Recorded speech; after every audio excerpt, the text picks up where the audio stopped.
تبدأ رحلة الجلال من الميقات. في الطريق إلى مكة يمر كل معتمر بميقات قدومه.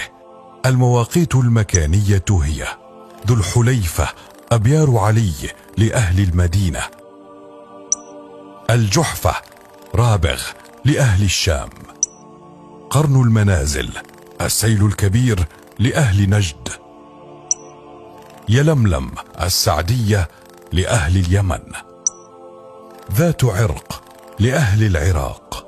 وهذه المواقيت لأهلها ولمن أتى عليها من غير أهلها. وأهل مكة يحرمون من أدنى الحل وهو خارج حد الحرم. ومن السنة مرور المسافر برا بالميقات فيعقد نية العمرة قائلا: لبيك اللهم عمرة. وإن خاف عدم تمكنه من الوصول إلى الحرم فله أن يشترط بقوله: فإن حبسني حابس فمحلي حيث حبستني.